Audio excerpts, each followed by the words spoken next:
Hello, welcome to another video in our YA Reads 3 and 3 series. My name is Jenna from the Youth Services Department here at Chippewa Falls Public Library. Today I have 3 young adult books for you. I have a nonfiction book, a novel in verse, and a historical fiction novel.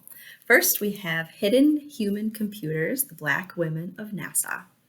If you have read or watched Hidden Figures, you are probably familiar with the names Katherine Johnson, Mary Jackson, and Dorothy Vaughan.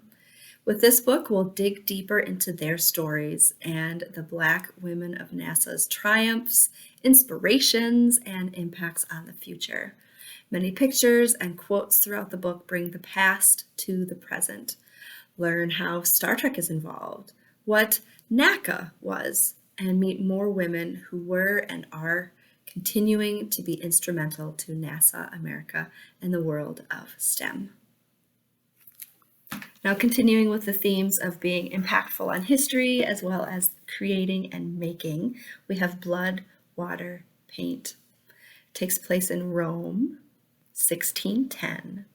We meet artists and citizens who love and appreciate art. But what about a woman artist? Who could love and respect that? That's when we meet Artemisia. She's a 17-year-old who has lived a silent life, her talent hidden, her work and life taken advantage of, and her passion just bursting inside of her. It's told in verse. Her bold story is well researched too, and it comes as alive as the women in her paintings, Judith, the Madonna, and Susanna.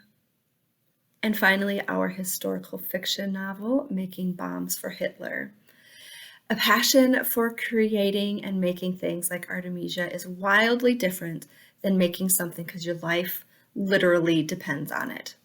Fans of Prisoner B3087 and The Boy in Striped Pajamas will appreciate Bombs for Hitler, a gripping and courageous story about Ukrainian children in World War II work camps. I'm going to share a short passage with you on pages 73 and 74. Chapter 8, Gray Ghosts. Suddenly the door to the wash house burst open. Xenia, Katerina, and Anya, another girl from our barracks, stepped in. They nearly tripped over Julie and me. That's not a very good place to take a nap. I opened my mouth to respond, but when I turned toward Xenia, I got the shock of my life. The person standing in front of me looked like a ghost.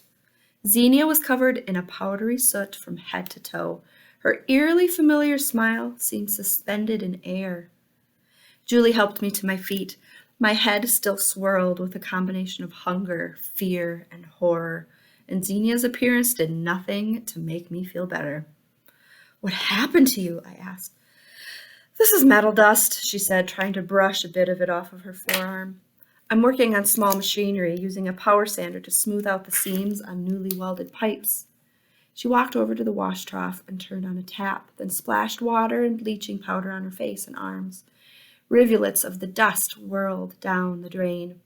There's no window or fan in the room, and this dust fills the air like fog. It's so thick.